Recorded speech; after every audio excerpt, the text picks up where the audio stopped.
Katrina came through, pretty much wiped out the whole region around here. People were still hanging around right after the hurricane.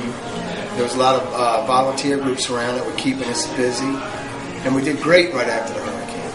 First 2 years after we were open, looked like everything was going to be fine.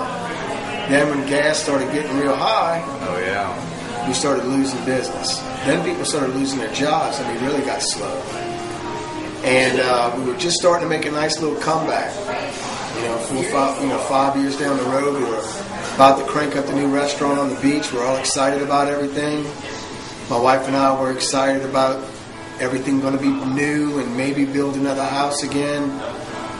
And then the day after my birthday, oil spill. Okay, so I'm like, okay, how bad is this going to get? Well, 4 days later, they're supposed to cap it off. Well, it didn't work. Well, 10 days later, they're going to cap it off. That didn't work.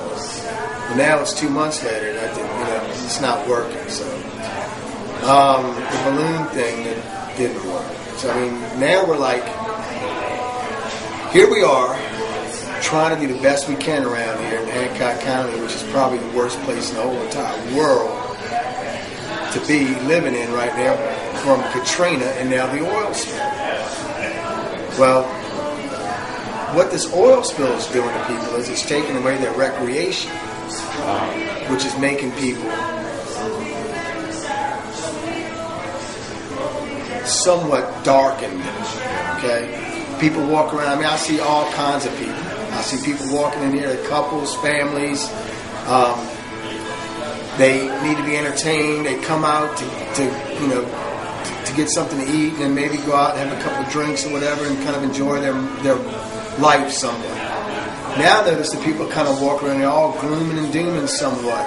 A lot of the women are still kind of happy because they don't really see, because a lot of women don't go on the boats. They don't go out there and go fishing and crabbing and whatever they do. I mean, that's a guy's thing, not all the way, but somewhat. So now the guys are like, well, man, what are we going to do around here? What are we going to do? We're taking away the fish and taking away everything that we're about. We're losing it up here.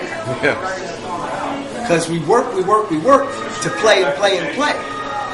And now the play is going to go away. And then when that happens, son, you might as well live in central Mississippi.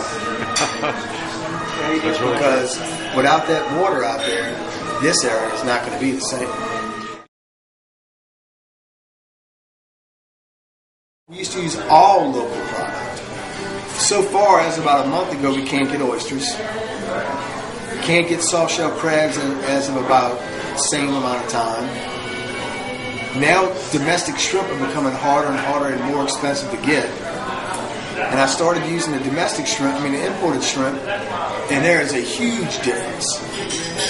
So now I'm trying to find this domestic shrimp, and it's like costing me more, but I can't change the price of the menu because it costs me $1,000 to reprint these menus. So I might as well just take a little bit of a hit here and there just to keep people happy. Definitely. The thing is that, man, we're excited about opening up the new place. And we're going to still open up that new place.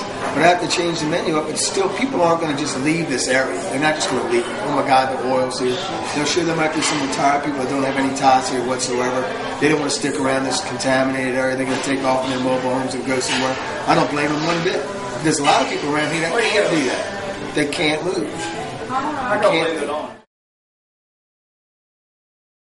And I just wish that we don't get destroyed by this oil. Because I got a 9-year-old that loves to fish, and I got an 11-year-old that needs a life too. If we're raising these kids in Bay St. Louis, they better be able to jump in that water without getting any kind of lesions on their skin.